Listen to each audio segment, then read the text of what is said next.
on the line with us. And Bob, I mentioned before we went to the break that in order to balance the budget, one of the things I wanted to ask you about is how we're going to do that. Because in order to do that, it's my opinion anyway that we'd have to have substantial spending cuts.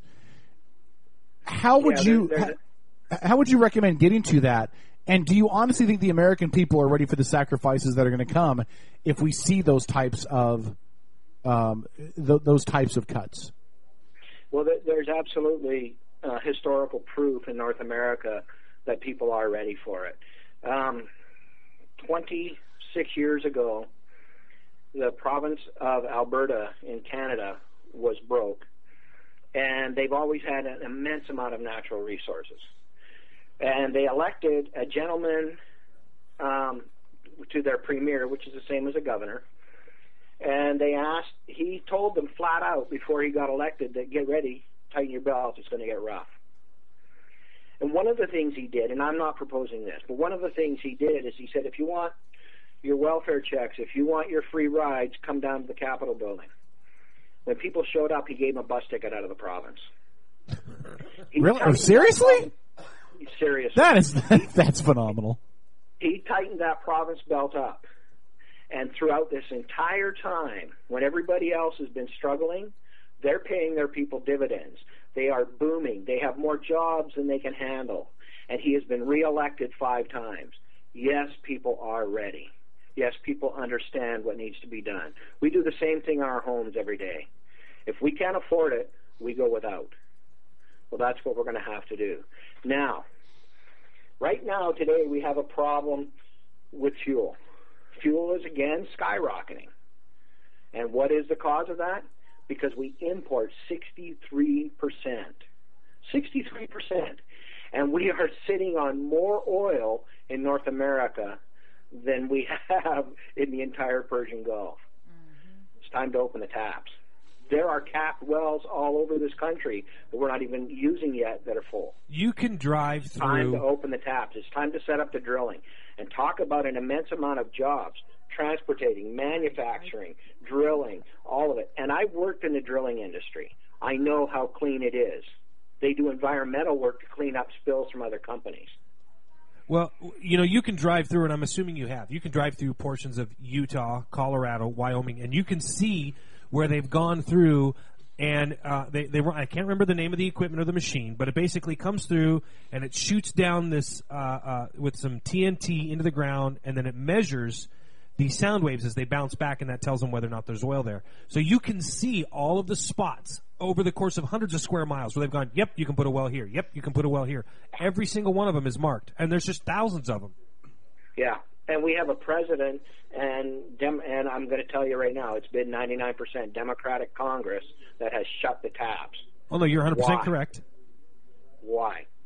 I want to know why. I've never heard an answer to that other than I want to go green. Well, absolutely. I believe in new technologies. I think they're wonderful. But the companies that are involved in transportation today, the oil companies, are going to do the same thing when they have the money to do it. When they're strapped and saying, I got to buy from these guys at more than I can afford, and it's being taxed at 10 cents for every 2 cents that I get, what am I supposed to do? It's time to shut that down. That's just one aspect. Like I talked about globalization with the Microsoft thing. We've got to educate our people in what's going on. We've got to educate them in what is happening today. If I hadn't gone out and gotten computer literate for myself, I wouldn't even be in business today. It's something that you have to do. You have to bring people up to where we are today. And that opens up opportunity. Can you imagine if we took everybody that's sitting on unemployment and brought them up to the levels of education they need to compete in today's workforce, and all of a sudden they're like, okay, there's no job. Oh, I'm making one. But what an opportunity. But we can't do that until we stop the government interference. If you want to get into construction, what's it is, a $50,000 bond to start a company? Yeah, we could get into that. That's a whole other show. It's another part of the problem. So that's part of the cutting. That's part of the problem. There's 86 departments in the federal government that are there just to make teachers feel good. None of them talk to each other. None of them knows what the other one's doing, and it costs the taxpayers $5 billion a year. Sorry, it's got to go. So you're an advocate of downsizing or completely eliminating the Department of Education then? No, I wouldn't say that. I would say almost removing it, but definitely downsizing, yes. And I would say get it back in the hands of the local politicians. Get it back in the hands of the local people. Oh, Josh Brown will do a We great can job. set standards. They don't work. I've seen national standards work in Japan, but they're very high. Sure. And the teachers are accountable to that. The unions are not. But the They're argument, not accountable to it at all.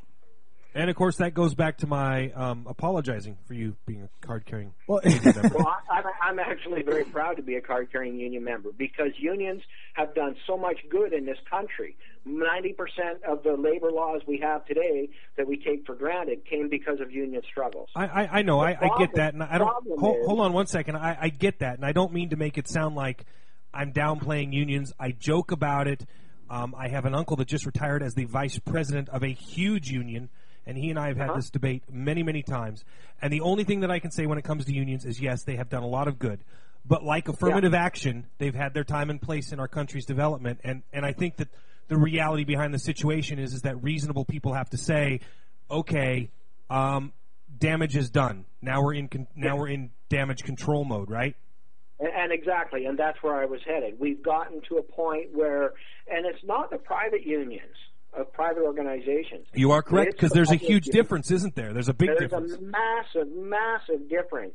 And all we got to do is look at the tactics in Wisconsin and the tactics in the private unions. When Boeing was on strike, the unions weren't attacking people. Right. They were just demonstrating. Here, we have a situation where we have hostile activity. There are legislators being threatened. That's terrorism. Oh, you mean so the Boeing folks didn't storm like the Boeing executives' offices, right? No, I'm not saying that they didn't. They went in and talked to them, but you didn't see them waving signs and saying, "I'm going to kill you." Mm-hmm. Politics really is the one place where we seem to lose any sense of decorum. You know what I mean? I mean, you can't act the way that, and this is my side as well as the other side, the left and the right, everybody in the middle. There's some political reason that'll come up, and gloves are off, and people get to act like third graders at recess. And it's the Democrats who walked out in Wisconsin and went across the border to Illinois that are now being welcomed back as heroes. You're not heroes. You're chumps who bailed so you didn't have to vote. But it's everybody. It's like you get these people in office. So would you please promise me that if you get elected, please promise me you will not take part in any of this partisan bickering crap that I think 95% of Americans are sick of seeing? I'll put my hand on the Bible and take an oath to that. There's no place in government for that. The government is to be about open discussion. It is to be about preserving ideas and finding the best solutions for everything. Every time this country has moved forward and done the best things that's ever happened, we've had balances of power in the House and in the Senate. And it's always because when the balance is there, it's been a little more, it's not so adversarial. It's a little more pleasant. A little more humility is taking place because one side doesn't overpower the other. There's no place for it. It's children. One of the things my kid, I have two boys, and the youngest one is 19. And we were talking about this subject, and we were talking about some other things, and he was asking, what are we going to do? How are we going to get the problem solved? And I said, because throughout history, we have had great men come forward when it was time and give a solution. And it's never been easy, but it's always worked. America is not about luck. America is not about apologizing because we're prosperous. America is not about problems. America is about solutions and answers. America is about freedom. It is freedom to work hard. and be the best you can be. It is freedom to be better than your father's dreams ever imagined. And it is freedom from your father to pass on to their sons and daughters what they have and their mothers. We're sitting in a time where we have a baby boomer generation, and I'm right on the edge of being a Gen X and a baby boomer.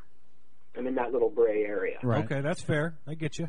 And I look at it and I go, wow, what a bunch of spoiled kids. Yeah, very true. The greatest generation in history passed on to these guys more money and more prosperity than anybody could ever imagine. And as they have gone from the 60s to the 70s to the 80s to the 90s and now into the 2010s, it's been, you can see a spoiled little kid behaving the whole way. Yeah. And I'm sorry, but they need to be spanked. You don't bless a kid for being spoiled. You treat them you treat them the right way so that they learn the lesson and they don't do it again. You're nicer about it than me. I'd be like, whoop them. Just pull out the belt and whoop them and be done with it. So, let's have a coming to Jesus moment, people. Come here. this is what I'm talking about. It's time to sweep them out. Get rid of That's it right. once and for all. Hit the reset button, my friend. Hit the reset button. Yeah. When your computer is all messed up, you hit the reset button. Yep. Listen, Robert Sauerwein, listen, the first thing I want to do is I want to thank you for joining us tonight. I've really enjoyed talking to you. And again, as a guy who rides the left side of the pine, that's me. I think you've got a lot of good, reasonable, common sense things that you're talking about tonight. Even some things a lefty like me can jump on board with and find some common ground with you on. Will you, when you get to a point where you're ready to